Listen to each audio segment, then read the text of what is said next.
You are entering The Take Up, a place to gather when the film is over. I'm your host, Joshua Ray, and I'm here with my co-host and managing editor of thetakeup.com, Andrew Wyatt. Hey, Andrew. Hello. First, we're going to talk about some new films, and then we've got our top 3 Kelly Reichardt performances. Then we'll have one more thing. Let's not turn this into my favorite murder. However, tell me about the Boston Strangler, Andrew. Yeah, so this is a film that's on Hulu right now, starring Keira Knightley and Carrie Coon. It is, in quote unquote, inspired by true events about the notorious Boston Strangler murders, Boston Phantom murders.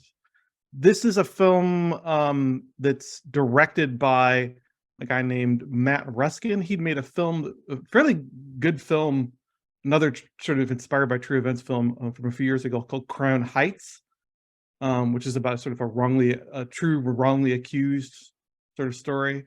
This is another sort of true crime thing. The story, in a bit of a Zodiac adjacent touch, is focused primarily on the Boston newspaper reporters back when Boston had multiple daily papers. Back when any city had multiple dailies. The true tragedy of this film. Yeah. Sorry. So this is about the two reporters, Loretta McLaughlin and Jean Cole, who reported on the Boston Strangler. They were kind of like the breakout stars of it. And so the film is as much about, like, I'd actually say it's a little bit closer to sort of an All the President's Men journalism procedural more than it is like a serial killer movie. It does layer in some sort of conventions that we've seen appear in serial killer movies in the last, say, 20 years. But it's very much about these two women, about Jean Cole and Loretta McLaughlin, and the things that they faced in the newsroom. Like a typical thing, like Loretta started out on like the lifestyles desk and she couldn't get assigned to the beats that she was interested in. And so a lot of it is about them as women in like the early to mid 60s existing in this newsroom space and trying to carve out a space for themselves, and the things that they had to deal with both in their personal lives, in their professional lives, and in dealing with this case specifically. It's a solid film. I do think it's trying very hard to be Zodiac in some ways, stylistically, in terms of emphasis and aesthetics.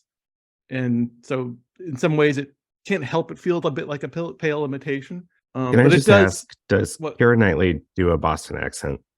She doesn't do a Boston accent. She does an American, and a very passable American accent, I think. I bought it. But she isn't doing the Boston thing the way that some of the other characters. She's not going to be in The Departed anytime soon. Alessandro Nivolo's in it as a Boston PD police detective, and he actually is so the actor is actually from Boston originally, I believe. So he does he convinces. The other actors sort of convince on different levels depending. Keira isn't even trying. Like, she's just doing a sort of Northeast American accent in general way, and it works. Like, she does it really well. And the movie is really we're not getting into a Mayor of Easttown problem either. No. It's not quite that level. And Carrie Coon's always fun to see. But it really is Keira's film, and she holds it really well together really well. I kind of want to see her in more roles like this, where she's sort of moving out of the things that she had her like period romance drama phase. Then she had like her contemporary rom-com phase. I feel like now she needs to like be a character actress. Yeah. Like play some people. But she's the lead in this. I don't know. It's the kind of film, it was made under 20th Century Fox. It's the kind of film that, like, you hear this be said about a lot of films nowadays. It feels like it would have been a theatrical release 10 or 15 years ago. And now it's just sort of going to Hulu. Straight to Hulu. If you're a serial killer fan or just a fan of sort of like period procedurals, I think it's a solid film. It's nothing extraordinary, but it's a solid effort. I am not deeply enmeshed in the Boston Strangler lore or serial killer lore in general, so I won't comment on like the theory that's advanced in the film about the Boston Strangler. It's sort of to me, it strikes me as a very strange, convoluted theory about who committed which crimes. Take it for what it. So some Boston Strangler like fanatic is going to hear this and say, "Oh no, it's a terrible film because they didn't do this or that." What about Scream 6? Were we going to talk about that? Can we? Well, you and I both saw it, right? We did, and I think it's been out for 2 weeks now. We're gonna spoil it because I don't remember and I don't care, and Did you have fun? I had more fun than I had with Scream 5. Let's just say that. Me too. So, Me too. so I don't think either of us are like super perfect audience for this. No. And in fact, I brought a friend who is the audience for it, and he was like, he's freaking out the entire time. And I don't really know why, because I've seen all of these movies, and maybe I got disconnected from the lore of it all or caring about certain characters, like Hayden Panettiere's character. Do people care about her? She's good in Scream 4 and a lot of fun. She's had a huge amount of fans who have been begging to bring her back. So I get the feeling that her appearing in Scream 6, as I understand it, is like a big fan service moment. Big deal. The movie treats it as a big deal. I was like, okay, she's back. I guess she wasn't in the fifth one. Fifth one, I thought was really terrible. Well, whatever you want to say about the Scream movies, they have a continuity. Like unlike most the slashers of yore, which sort of just made things up as they went along. The Screams have like been very, I don't want to say they've been like had rock solid continuity, but the whole premise of the films is that each one is built on the next, each one goes into the next one. Whereas Scream, the first one, it's a melodrama. It inherits some melodrama moves, right? And then as the films go along, that melodrama continues. But what new invention in these past two, that the two leads are the kids of Billy from the first one, played by Jenna Ortega and Skeet Ulrich. Skeet Ulrich in the original. Yeah, sorry. Right. So Jenna Ortega and who's the other one? Melissa Barrera. Right. Two from In the Heights. Yeah. Two capable performers. They're fine. They're whatever.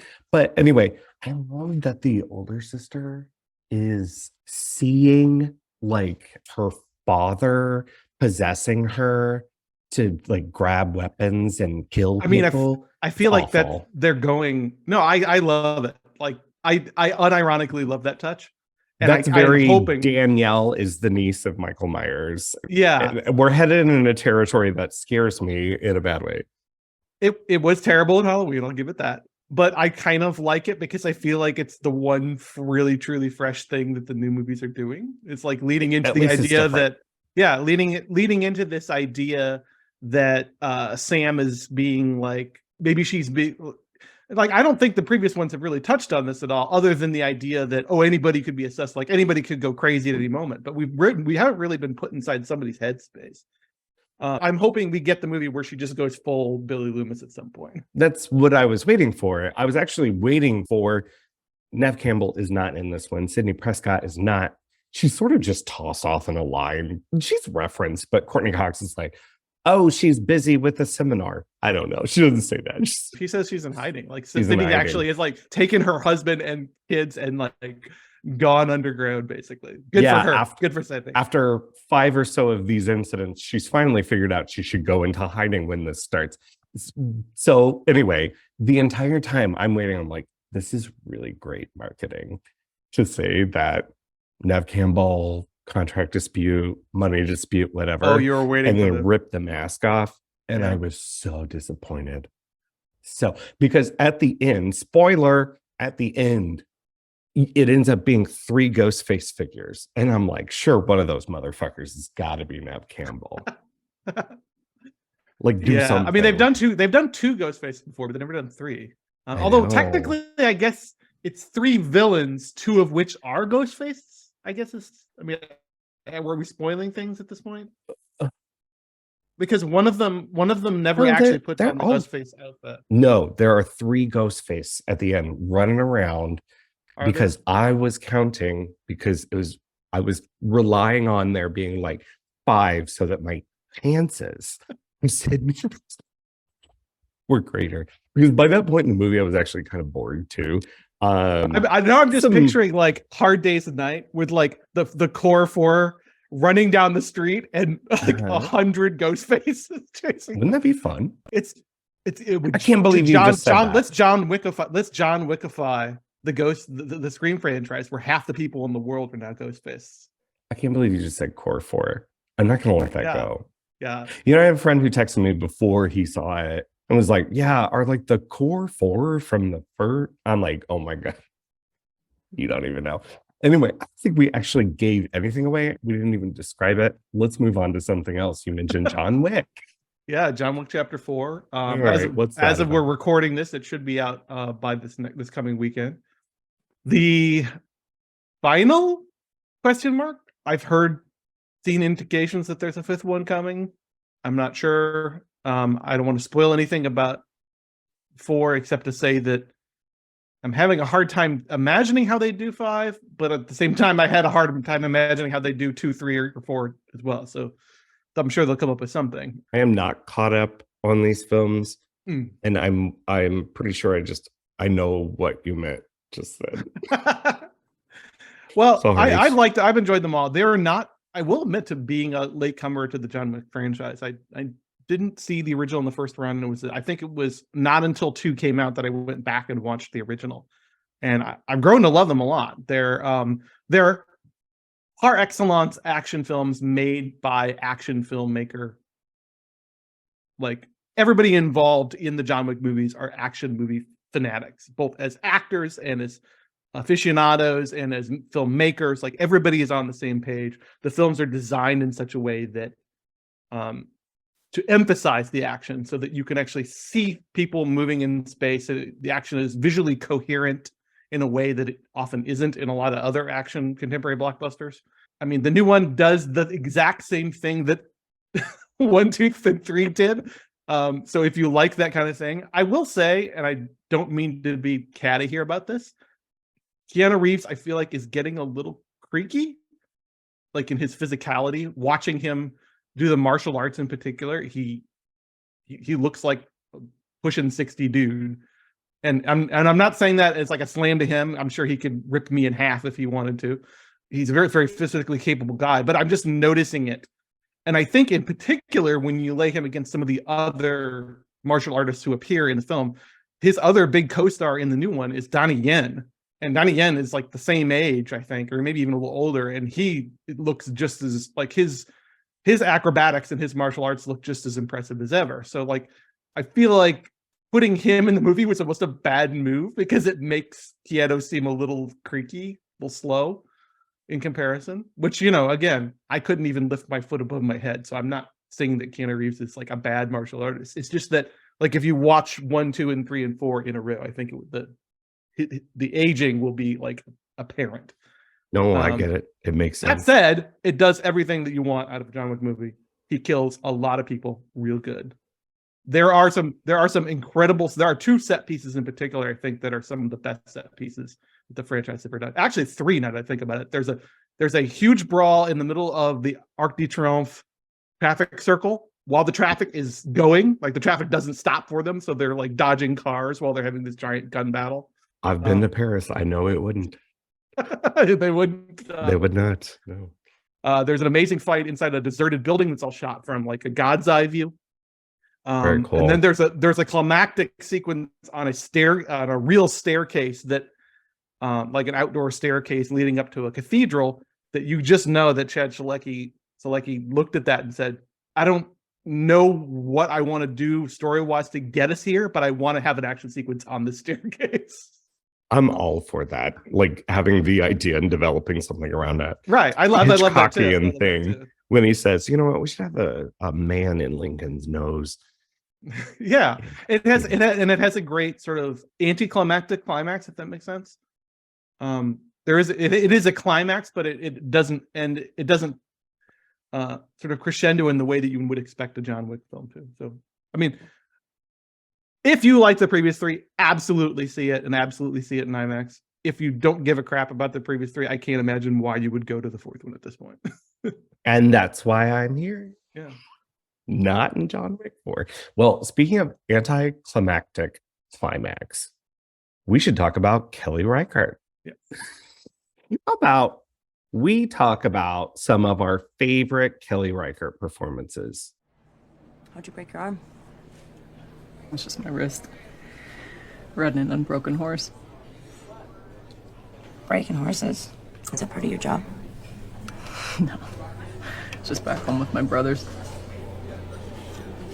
When we were kids, my brothers and I, we'd sneak out and jump on any old horse we could find. No saddle, no halter. Just bring a piece of twine, that was it. Once broke my tailbone. I was too afraid to tell my mother for 2 weeks.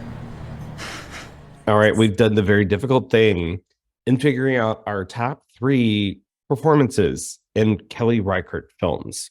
This is not top 3 Kelly Reichardt performers. Mhm. So you can't pick Michelle Williams, period. I want to know which one you want. And we haven't seen Showing Up yet, but it's coming out very soon. So that's Murderer's Row there too. Hong Chow, Andre Benjamin, Michelle Williams. That's exciting. Anyway, so we're going to trade off. We're going to start at number 3. I'll go first as the new Kelly Reichardt enthusiast. Okay. I am picking Will Patton in Wendy and Lucy. Good pick. Good pick. Because this asshole. I mean, he's the embodiment of the entire stone wall that Wendy is beating her head against, right? He's like he's the living embodiment of that in the movie. Non-caring, like so self-centered, answer the phone, clearly has takes a gambling bet in the middle of helping this person, has no care, and is still a person. Right. It's still Will Patton, who's great. Right. Who was a really odd character actor. He's been borderline in some things. I don't really like him. In Minari, he plays this evangelical I wasn't crazy about I wasn't crazy about the character though. He's the character, but he's the lead in a neo-noir Southern hothouse film called Hammer, and he's very good in that. He doesn't often get to do leads. I'm watching immediately. Okay. Yeah, and he shows up in a lot of. He's been acting for decades, right? And sometimes he'll play office crick or just political peon, But in this, he owns a car repair shop. Wendy, whose car has broken down, has been trying to get into this car repair shop for 2 days now. Mm-hmm. And when he first encounters her, it is the opposite of the other person who I was on the fence about picking, who is, I have to look at it, Wally Dalton, who plays the security guard outside of the Walgreens, who is the most gentle and caring person and is an interesting foil to both Wendy and the car repair shop. But anyway, Will Patton, who's also great as Michelle Williams' character's husband in fucking Meek's Cutoff. Thanks. Yeah. And shows up. What is he in first? He's got to be in First Cow, right? I don't recall. If he isn't, then what'd you do, Kelly? Did y'all get into a fight? I don't know that. I don't think he's in. I don't think he is. Lily Gladstone's in it for a couple minutes. A second, yeah. But Will Patton is a face that you all know, and he's very good in Wendy. This was going to be one of my picks, actually. This was actually going to be one of my picks. I was a little nervous that you might pick it, but it's sort of the embodiment of, for me, what Kelly Reichardt is really great at is not demonizing anyone, not assigning any sainthood, but still making you want to strangle him. Yeah, you want to strangle him, but what does he know? He doesn't know what we've been through with her. His small little world. He's the king. He's the emperor of his little tiny desk, and it's just a great. He's in the movie for maybe 5 minutes, maybe 15 minutes total. Yeah, she visits him once and then she goes back, but he makes such a great impression. Yeah, great choice. Yeah. What's your number 3? I'm gonna go with Orion Lee in First Cow, who plays King Lu in First Cow. I think with First Cow, so many people naturally, I guess he's technically the protagonist. John Magaro playing Cookie in First Cow is sort of the face that people gravitate to, but I was so fascinated by what Orion Lee, who hasn't really shown up, hasn't really been given a role on that level before. He showed up in a bunch of superhero crap, and he's in a Star Wars for 2 minutes, and but he hasn't really been given anything like this. I mean, hope First Cow leads to more stuff for him, because he's doing something interesting, very interesting in this film in particular, because Cookie is presented as this very sort of soft character, soft-hearted and sort of soft interest. Like his interest is cooking. There's so much about Cookie that is like femme-coded, even though he's a rugged guy on the frontier. He is femme-coded in some ways. And Orion Lee's King Lou is playing this character who is in such simpatico with Cookie, but at the same time a very different personality. He's more extroverted. He has this, like, the only thing I can describe it is it's like proto hustle culture mentality. Like he is the brains behind the operation. The beginning, certainly. And it's not just that he's the brains, it's that when we're here, he's talking, you can see the gears whirring. He's thinking about schemes. He's thinking about how can we parlay this into something bigger, better, more money. And what's fascinating, I mean, this is just goes part and parcel of what made First Cow such a fascinating film to begin with, but the idea that King Lou represents this sort of proto-American hustle. I mean, Oregon isn't even a state when this movie is set, right? But already we're getting a sense for, and King Lou is himself an immigrant, right? He's a Chinese-American immigrant. But we're already getting a sense for the things that will demark the idea of an American identity in him. And the way that Reichardt sort of doesn't judge that. Like, she presents it, and if you sort of flow chart the movie A to B to C in terms of what happens in the plot, King's pushing for more and more and more kind of is what results in the plot going where it goes. He's the impetus there. So in some ways, he's to sort of blame for everything, if you want to even talk about blame in the context of that movie. But a few the way other people I'd blame. You know what I mean, though, like the way that things turn out, the way they escalate. Yep.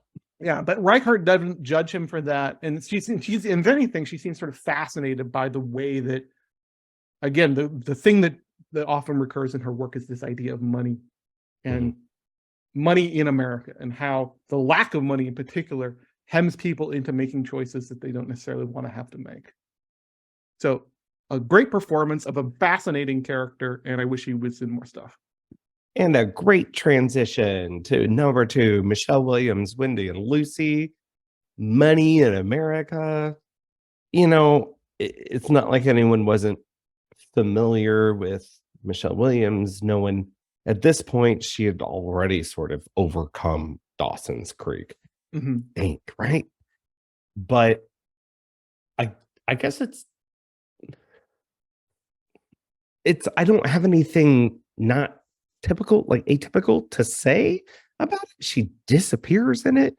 She absolutely does. Like, this is not a star performance at all, but it is a character, and it's a character that you understand, even if maybe you haven't been in this situation or similar, like you have the privilege to not have been in this situation, or you don't know people, like, you understand it immediately through her face. And she's not a saint. She's not painted as a saint. No. There's actually someone in the film who's like, why? It's the guy in the grocery store, the worker in the grocery store, who catches her. He's like, if you can't feed that dog, you shouldn't have it. All right. I'm like, oh, okay. Of course, there's a lot more, detail to that beyond that argument. But well, and she's doing what I think Williams excels as an actor is doing, which is always adding this slightly, even the most beatific Michelle Williams characters have this slightly prickly, brittle edge to them, which I love. Even Wendy at her most sympathetic, you can feel the way that her circumstances have rubbed her raw, the way that she just can't put up with this shit anymore. Williams is great at conveying that part of a character. And she's clearly had a part in her own downfall, if you will call it that. Which just makes her more defensive, right? Makes her more defensive. But she's also someone who, if it isn't made clear by the telephone call to her brother, it's made clear by the way she reacts in certain situations that, again, not someone who like is being painted saintly because the way that the film will resolve will make you cry that much more. It's just interesting because she's a human being and is very rarely recognized as a human being, but only like a cog in a potential wheel, right? Or in That's the miracle of the movie, is that Reichardt is giving her what no other person in this world is giving her. It's making us, the viewers, pay attention to her as a person. She gives her the space and that's what's so great about that film. I often cite Wendy and Lucy as like one of the great American like films about America and poverty in the 21st century, because it's not didactic at all. No point does that movie turn to us and say, wow, doesn't it suck? Doesn't capitalism suck? It's just giving us a character in a situation over the course of like a day and a half and letting that situation speak for itself. It's so strong. And there's so many small things that she does, and she does with her body, in particular the way that she's walking, because Wendy has to do a lot of walking in this. And it's not over exaggerated. I mean, we do get shots of her feet and shots of her foot, and she's injured herself somehow. But yeah, there's the scene between Wally Dalton and Michelle Williams where he has allowed her to give out his phone number to the pound and to put, because Wendy is lost. And she gets so fucking frustrated with him when he's about to deliver great news. And she's like, where were you? And he's like, it's my day off. I wasn't going to be here at 8. Anyway, yeah, it's great film, great performance. What's your number 2? Okay, well, I've had to bump Will, and I'm having to bump Michelle now. Oh my God, I'm sorry. No, it's good. It's giving us a little more variety. And I'm picking it's forcing me to pick some more typical ones. So I'm going to go with a controversial one here, I think. Are you going to bring Jared Harris into it? No. Okay. I want to talk about what Will Oldham does in Old Joy. Why is that controversial? Because like that? I think there are people who do. I mean, he's not an actor. Like, no. He's a musician before he was an actor. Out of the Pacific Northwest like folk scene, right? Yeah, Bonnie Prince William. Yeah. Bonnie Prince William. Billy. What was I saying? He has this like, it's perfect for that film. That film isn't my favorite. I've struggled with it. I've seen it many times. It's the one I've seen the most of hers. But his presence in it, and it is a presence. And this is where again, I'm maybe I'm not saying it's something that is controversial, but I think that it goes to the idea of, is a character who is abrasive and annoying and a little cringy, like, can still be a great performance if it's not. And I think one of the things that makes this a great performance is that it's not playing to the rafters to make a like highly annoying character. What all he's doing, and this is partly the writing and partly the sort of underplayed performance, he's showing us somebody that we recognize. We all had somebody in our life exactly like this guy. And part of what makes Old Joy such an interesting film to watch is watching the interactions between. I mean, it's basically a two-hander. It's a glorified two-hander. There's some other characters who sort of flit around the edges, but it's really about watching. Half the movie is listening as Kurt says things that are sort of not making any sense, and watching Mark's reactions as he's saying them. It's interesting how often Kurt is talking, but Reichardt's camera is on Mark, and watching his face go through these evolutions. He's like, okay, I think I'm following you. Wait, no. Actually, the things you're saying are kind of a little bit distressing. You perfectly understand why they no longer speak to each other. Right. And it's so hard to toe that line between, here's a recognizable character from our own lives, a kind of a person who we might, and maybe I'm making assumptions about the viewers of Old Joy, but maybe some people feel like they've been in Kurt's place in some situations too, where they feel the resentment pouring off of their maybe better off, more settled friend. But because the situation, the psychology of the situation, and this is why I feel like Old Joy is sort of a sonic leap forward from River of Grass. It's such a psychologically nuanced and well-observed situation. It's Kurt's inability to just function, for lack of a better word, as an adult in the modern world is sort of the radioactive material that's driving powering the entire film. Love It's creating all the discord. The initial bit with the pot Yeah. is just like, well, I don't really do. Like, why does he have old CRT television in a wagon at the beginning? Oh, never explained, but we know why. You know, that man. Mhm. I'm not coming near Kurt again. Again.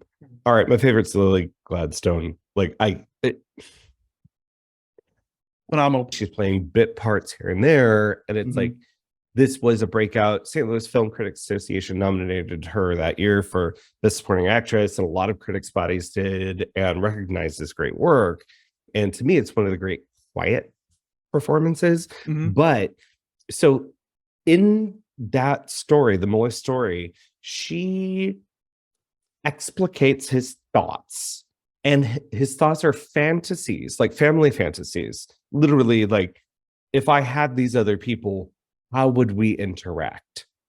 And Kelly Reichardt wasn't going to do that, is probably never going to go back to narration, let's hope, because River Grass. But you don't need it because you have Lily Gladstone. You can see the fantasies happening with a little glimmer in her eye and a little smile. And she's not doing a lot. But I also want to talk about her body. There's a scene where she is not all in camouflage heavyweight because it's cold outside too, and she works outside. She makes, like, masks herself so much, and this is, part of the production, but the way she carries herself, and the way she carries herself differently when she's around Beth, is so important to show that character. She eventually, over the 3 times they meet, she sits up straight. There's like I said, she does this like Christopher Reeve and Superman thing where she grows a couple centimeters in her chair when Beth walks into the room the first time. It's amazing. Yeah. Well, we talked about her a lot. I think there's more things to talk about, but all right. What's your number one, Andrew? So you took all. Did I take your number one too? No, okay. I was thinking about it. I love her so much in this, but I'm gonna go with Bruce Greenwood. And Meek's Cut Off, because speaking of radioactive isotopes destabilizing everything, Bruce Meek's Greenwood is so good in everything always. Yeah, like, so maybe I don't remember, but was there a lot of conversation about his performance in Meek's Cut Off at the time? I don't think there was a ton of conversation about Meek's Cut Off, other than as it being sort of like Reichardt's first big period film. She's going big. She's going big. I love it precisely because it's not a typical Reichardt performance, and it fills exactly the role. It's like he's a fugitive from a different kind of Western, invading this stripped down, revisionist, feminine take on the wagon train movie. And he's such a huckster too. He's a bullshit artist. Speaking of a proto-American archetypes, right? He's a bullshit artist. It's typical Reichardt in that it feels honest.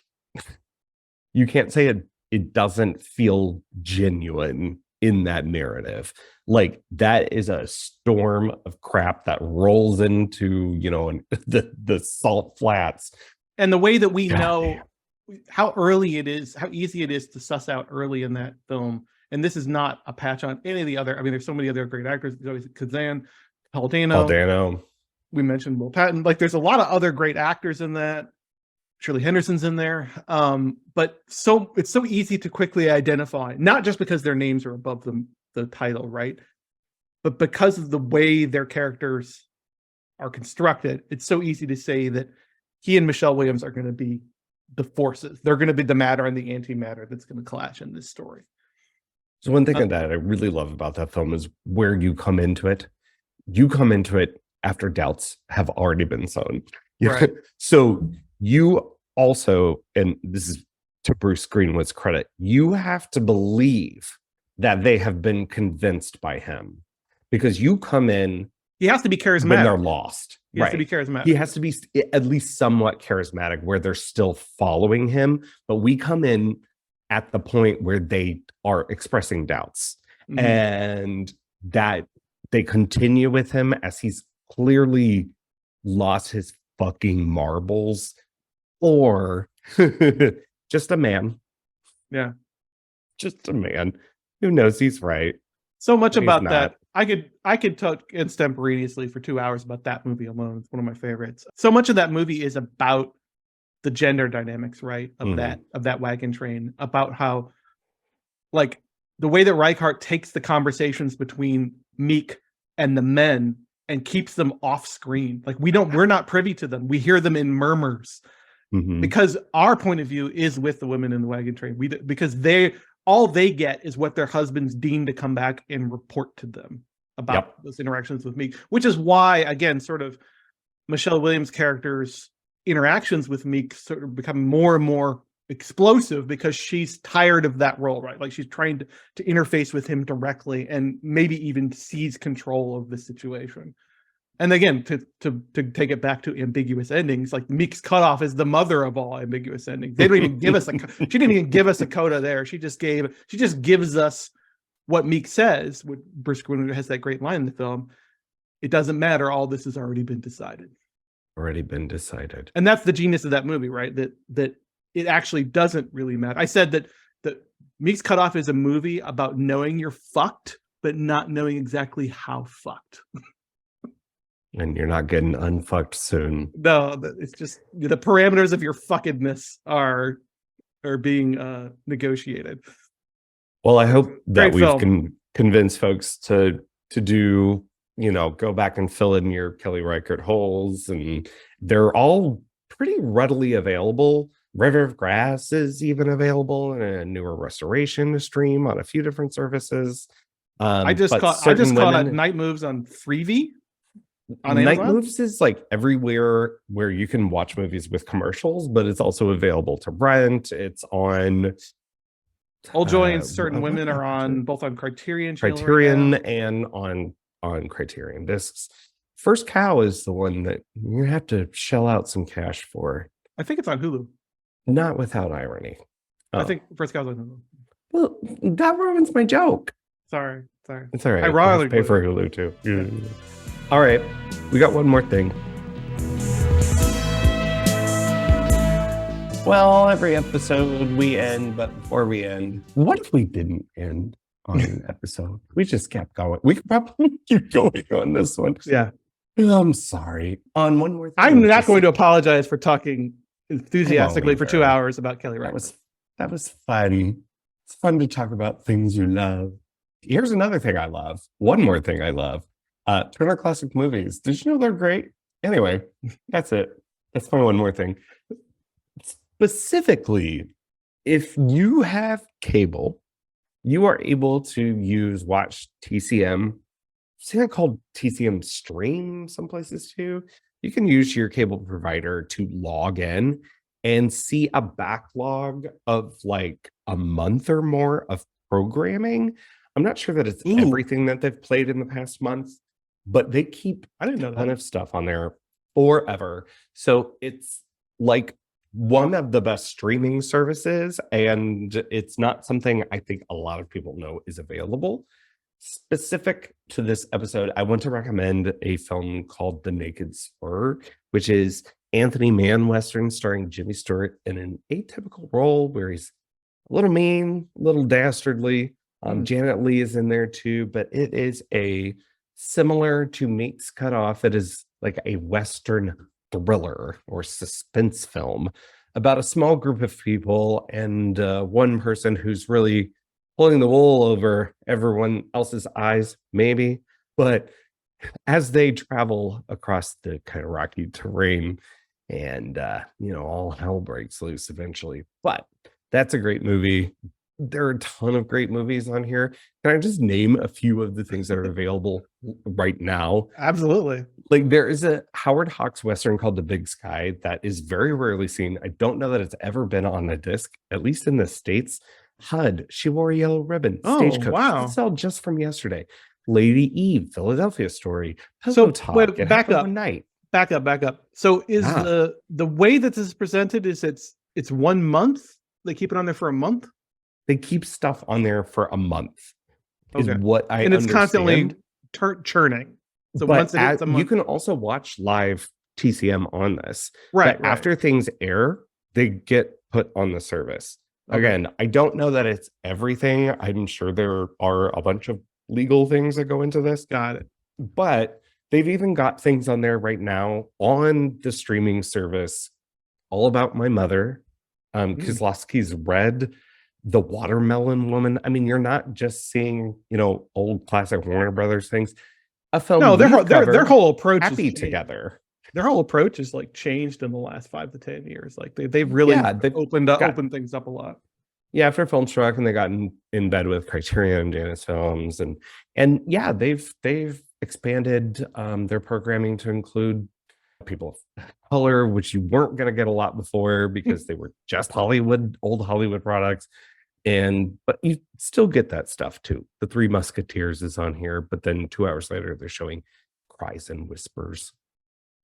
So yeah, that's a TCM. Feel good movie of the year. Yeah. Cries and Whispers. Yeah. Right. Yeah. But yeah, I'm Joshua Ray. You can find me on social media at Crispy Retinas. You can find my words at The Take Up. That's the take-up.com. I wasn't gonna do it every time, but now I have to. Hi, Andrew. What you been doing? Other than watching a lot of Kelly Reichardt, I've been diving back into Succession on HBO to prep for the new season, which premieres in a week, I believe. In a week? Yeah, a week from today, I believe. Oh. So I don't really, at this point, I think, need to convince anybody to watch Succession. It's a great show. I guess if you're one of those few people who still think of it as sort of a pretty rich people with problems show, definitely it isn't not that, but you'd need to sort of get past that assumption and sort of take it for a spin if you haven't. I want to talk specifically for a moment about the fact that it's ending. Succession is, Jesse Armstrong has said that the show is ending after 4 seasons. It's not a cancellation. The story is over. I planned it this way. We're done, and which is sort of like, I think in our current environment in particular, sort of the ideal way for a show to end, right? Is for the showrunner to say, okay, that's it. We told the story we want to tell, and it's done. And with this show in particular, as a fan, that's always been a fear. It's like, how many ways can they fuck each other over without it getting old or repeating things? And so, when they announced it, it's sort of a relief. Yeah, that it is ending. And I just hope they stick the landing, because it is probably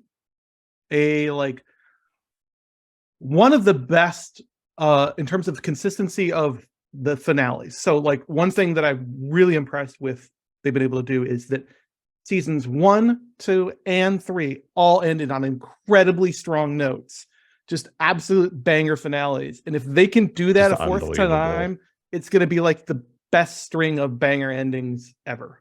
Well, who do you want to reign supreme? Oh, let's not even go there.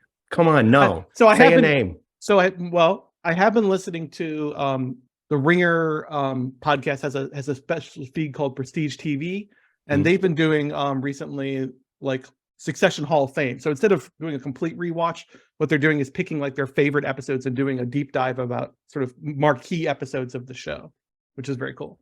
And they've talked a lot about this same question, about this idea of who should win, and an idea that's been floated that I sort of have some affinity for is the idea that the kids, let's leave Connor out of it, the 3 kids, Shiv, Kendall, Roman, they have to band together. They have to Voltron together to defeat Logan. It's the only way that he can go down. If they continue to infight, they cannot. And so there's a part of me that thinks that that's the narratively sensible thing to do, but this is not a show that feels like it can end on a up note. No. So I feel like either that's gonna happen, and it's gonna result in some horribly Pyrrhic victory, Like they're going to do that, but then it's just going to end up all in tears anyway. Or there's going to be some just complete left field swerve. Or just the real dire ending, which is that Logan emerges victorious, I guess. Right. Like they put Logan's brain in a brand new body or something. And he's in a jar dictating the stock moves. Yeah, I don't know. So much. I mean, I don't need to convince anybody about the show. It's a fantastic show. Some just absolute jaw-dropping. Revisiting it, I'm sort of amazed about the writing. Like there's stuff that's being foreshadowed like a season and a half in advance, and it's just extraordinary. So, great show. Succession. You don't need to take my word for it. Take the Emmys and every other critics, I guess. But I'm really enjoying it. It's one of those shows I think like sort of that has entered the canon of you can always go back and rewatch, like The Wire, like The Sopranos, like Breaking Bad, sort of the guy canon you hear people talk about a lot. But yeah, it's can't wait to see what happens. Good stuff. Those Shakespearean in all the right ways, modern Shakespeare. And people, with dick pics. Yeah, with dick pics. People backstabbing each other, cutting their faces off. They should put pull that quote from me. It's what? King Lear with dick pics. I mean, it is King Lear. With dick pics. Yeah. That's King All Lear. right. Where can they find you? I can be found on Twitter at Arachnophiliac and on Letterboxd at AY76. And you can find my weekly reviews and other features on thetakeup.com. And you can find all of us at the Take Up STL. All right, on our next episode, Angels Unite. Is that what they say? I don't know. Hey, guess what? Guess we got a couple recurring guests coming back. Oh yeah. Kristen Stewart is one, and Dr. Anna Queering is going to come back to talk about the Charlie's Angels reboot. I haven't seen it, so I don't know what it is. I think it's a reboot. Directed by Elizabeth Banks. Cocaine Bear. Great Cocaine Bear auteur herself. So I imagine Pitch Perfect's gonna come up. I imagine Cocaine Bear will come up. I'm gonna guess. Zack and Mary makes a porno. Zack and Mary makes a porno. Is that Kevin Smith? I don't know. Yes, that's Kevin Smith. Okay. But yes, Elizabeth Banks and, as we'll call it, late Stewart. Yeah. It makes it sound like she's died. Late Kristen Stewart. In her autumn years.